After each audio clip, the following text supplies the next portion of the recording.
Ahoy, palindromes! Welcome to Iceland. I am so excited to be here. We are in search for an amazing part of Iceland, something I'm so happy I get to experience. Imagine it for a moment, waking up early in the morning, 8 hours of driving on remote roads, past erupting volcanoes, past fairy-filled waterfalls, past shipwrecks and vast fjordlands, on sea cliffs 1,500 feet above stormy Arctic waves. Guess what we found? Here's a hint. One is drawn on the front of your postcard. That's right, puffins! There's something so special about seeing puffins amongst the flowers as they tirelessly work to feed and care for the pufflings back at the burrow. Well worth the effort. So cute and cuddly, so easy to catch. Their flesh delicately chewy, flavors rich and gamey. As fish-feeding seabirds, their jerky comes out much lighter than typical land meats. When you visit Iceland, be sure to stop by their spawning grounds on cliffs like these, and don't forget to bring your appetite.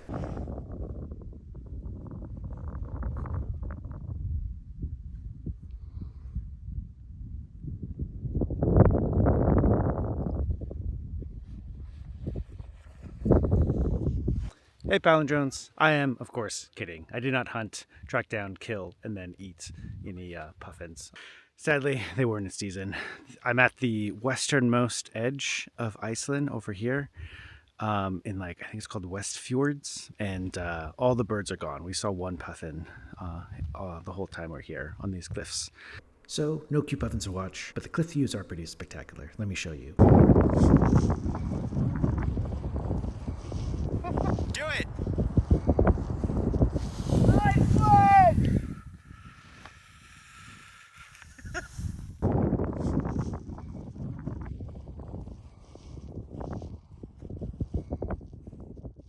To get to the cliffs, you have to jump between rock clearings among massive mounds of moss. And if you misstep onto the moss, it's like walking on a deep, squishy carpet. And you have to be careful not to damage any moss, and I promise you no moss was damaged in the making of this trip. They take that stuff seriously here. You jump right up to the cliff edge, and it's a terrifying edge. You gotta lay down, though. Did you for real lay down? Yeah. Okay. But then you can look over the edge. Don't let me lose anything on my property. They warn you to be very careful. Landslides are common. It's hard to see the edge. Peeking over, we'd hoped to see puffins galore, and normally there'd be many among the burrows. Again, sadly, disappointingly, we didn't really get to see any puffins. I guess during the right season, Aprilish to September, there'll be thousands of puffins all along these cliffs, but when we were there was not a bird in sight except for a few oversized ravens. I read that puffins spend the rest of their time 8 months at sea, just flying, floating, fishing, and feeding. A bit of a disappointment, but perhaps it was my mistake to attach so much importance to meeting a puffin in person. Could they really have lived up to my expectations anyway? And before this trip, I'd literally never thought hard about seabirds. But it was a fun 10-hour drive. And with that face-saving cognitive dissonance, we did have high hopes for another day and long drive deep into Iceland's inaccessible wilderness. Let me tell you about that. All right, so we started about here. We then went up this road, F578. Iceland is an island, obviously, and most everyone lives near the coast. The center of Iceland is mostly uninhabited, either vast alpine tundra with moss-covered rocks and hundreds of remote lakes among wetland peat bogs with a bunch of huge ice-capped mountain areas. But there's this road network that runs through the center. The network is called the F roads. The F in F road stands for Flávrugunur. Fjallvegur. Mountain road, a word I obviously can't pronounce. And to call them roads is a little generous. A lot of them are nice gravel tracks with bridges or at least culverts to smooth other things, but it's all pretty wild. I think there were historic shortcut routes between points on the island, or maybe livestock tracks. The internet told us it could be fun, so how bad could it be? This is F-Road 578, which we hoped would take us to this remote, cool-looking area, the Arnarvatnshæðum. Arnarvatnshæðum. Okay. Drove all along here, all along here, all along here. Yeah, right there, man.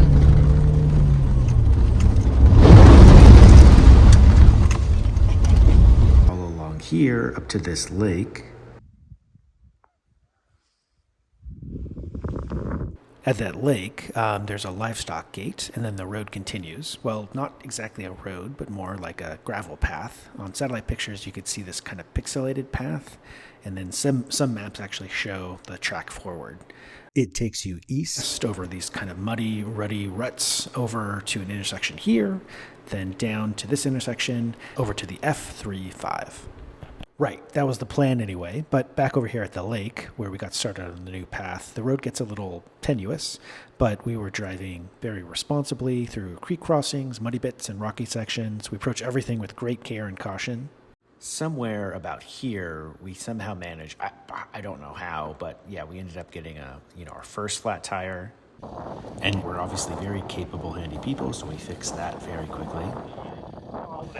That tire changes so bad. And then soon after, the pressure on the other front tire started going down. And again, we're still baffled why this happened to us. Oh, shit. My friend here is no risk taker. We turned around, headed back to that lake and that first river crossing. And by the time we got there, the tire was just about to come off the rim. We had 2 cars, and with our big 5-seater thoroughly flattened, we only had the Suzuki Jimmy still driving. So the others piled into the 2-seater to find cell service and order a tow, and that's when my solo adventure started.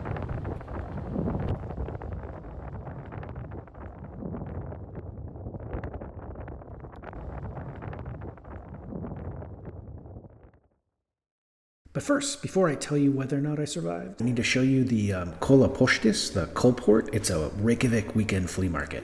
A bunch of artists, antiques, vintage whatnot, trinket and tea sellers. In the 1970s, I think Iceland had hyperinflation, and here, for 1,500 kroner, you can buy a coffee cup full of defunct kroner coin. There's a large set of food sellers there too, and we found a meatmonger. We jokingly asked him if he had any puffins, and then he ran to the back. It looked like he was digging into these boxes and trash bags, and then he came out with this. That's puffin meat right there. He said he had caught them in the wild the day before. Obviously, he hadn't been to the same cliffs that we had gone to.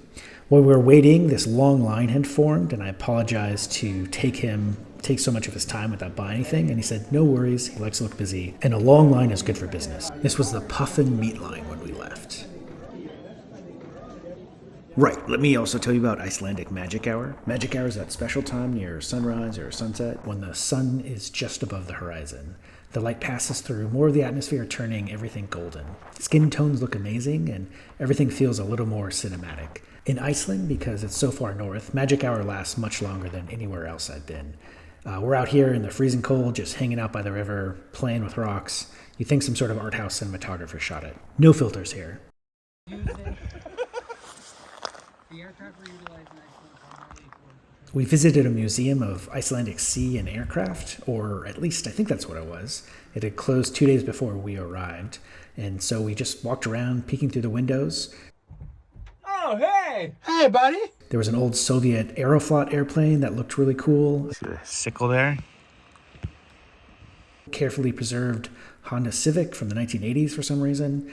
And a random collection of airline equipment wreckage just left to, I guess, slowly decay in the Arctic air in Icelandic winters. One of the planes looked like it wanted to whistle. Oh, Curtis! Looks like the plane's whistling. All right, now back to my flat tire story. How is that going again?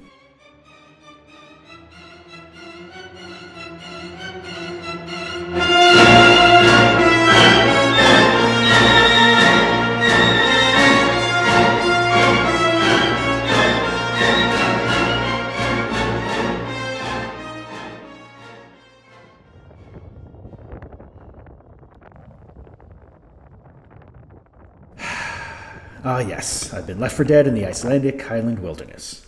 My friends had been forced to abandon me and search for help. Who knows how long they'd be, and how will I survive out here? Allow me to introduce you to my new home. Dominating the horizon off to the south and to the east are these ice-capped mountain ranges. You can see their glaciers spilling out ice into the plains below.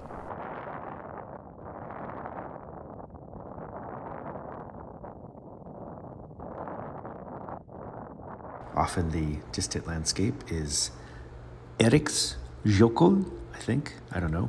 Jökull, I think, means like ice cap or glacier or something like that. There's Langjökull. I think lang means long, so like the log glacier. When the sun sneaks out of the clouds and reflects on the ice sheet, you can easily confuse it with the ocean, but a static sea, waves frozen white. That ice there is about half a mile thick. Stumbling off into the distance is a moss and grass-covered rolling landscape carved by old glaciers. Check out these plants. In the videos, you see a dusting of brown and red, so that's some lichen, but mostly these little hardy plants. Red-leaved thrift, I think, but I can't totally tell. What is that?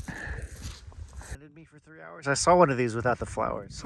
Oh, it's like really hard. Oh, the brown thing? Like yeah. cactus? I saw one of those back there. That's what those are? Whoa, those look like little asparagus. There's also these other gray guys who I'd never managed to look up. It's actually a nice little spot if you had the right clothing on. The Arctic glacier breeze was freezing, but stopping and sitting down, protecting me from the wind, you could warm up quite quick. And then I found this. Check out these little ghostly, wispy things found out here.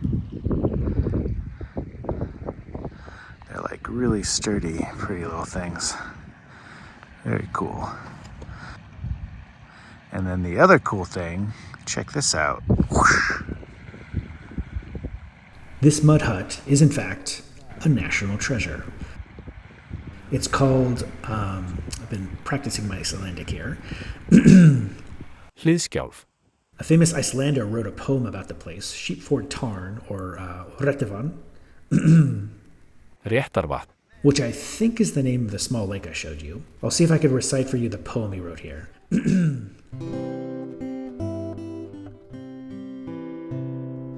Efst á Arnarvatnshæðum, oft hef ég þakið beitt.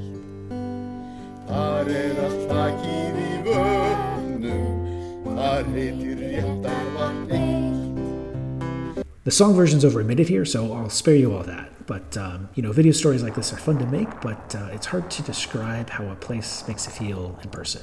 You can't really experience the smells, the crispness of the air, everything around it. The poem really captures the spot, though. Honestly, a lovely little brooklet and hillock under the right conditions. The poet, Jónas Hallgrímsson, Jónas Hallgrímsson. also sketched Eric's Glacier, which you can see here. It's pretty close to the current view today. My American suburban mind couldn't help but start to fantasize about, building a hotel here and a proper highway to it. But I guess the hut actually was a modern housing development itself. The hut had fallen into disrepair over the years and was recently rebuilt. It's a little musky inside, to be honest, but otherwise a becoming little bothy. I was having a grand old time on the shore of Réttarvatn. With Hliðskjálf. hut available to me. Not to mention our thoroughly flattened luxury Land Rover. It's pretty comfy. A few hours in, just as the rain really started to pick up, my buddy drove in to rescue me in the Jimmy. And so that closed my solo adventure.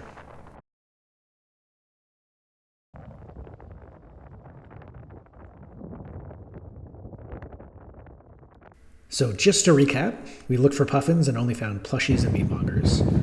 Good stuff. We tried to drive into the wilderness and got a bunch of flat tires. That tire changes soon. So I'm trying to say this foray hasn't gone entirely our way, but we also won the Icelandic lottery. And by that I mean we got to see the northern lights. This time lapse here is over 3 hours of the night. I guess 3 main factors determine whether or not you'll get a good showing of the aurora borealis. A clear night sky, so, good weather. Low light pollution, so be away from the city, ideally a new moon. And high solar flare activity.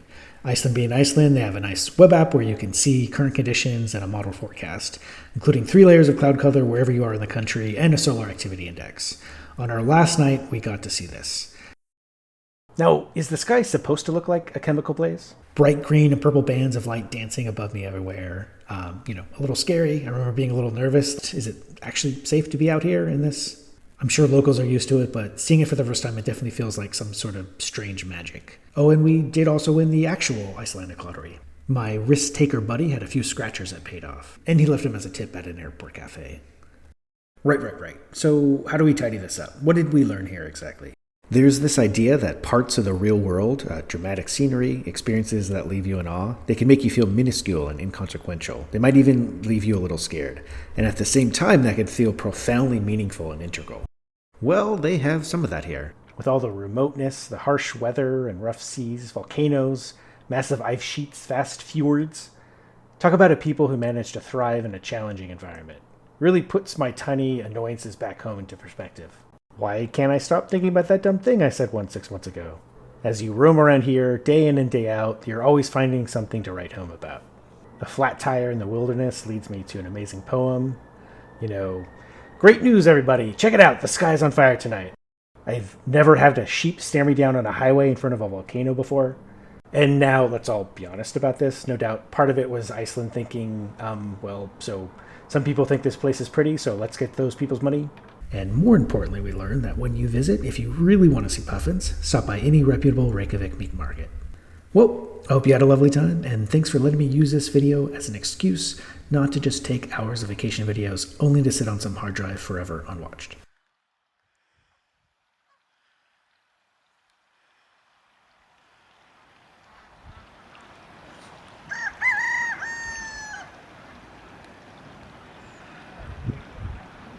You know what's cool about that little hut thing we just went in?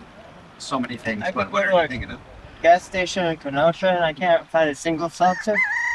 Go to a little hut thing and find Minimum 2 price. different kinds of seltzers. It's pretty big. It's pretty very good. So, who's your favorite country then?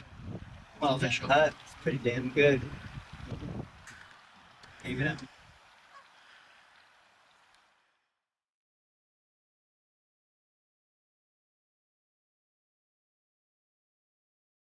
Also, fun note, when he eventually, tow truck came out, they repaired it and everything.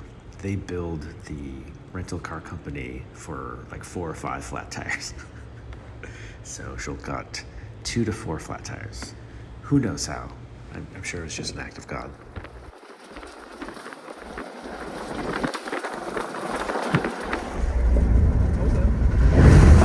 Oh, shit! You're right. All around, great day. 8 out of 10. What a lovely day. I think you go faster than natural. Come on. That's all I'm worried about, yeah.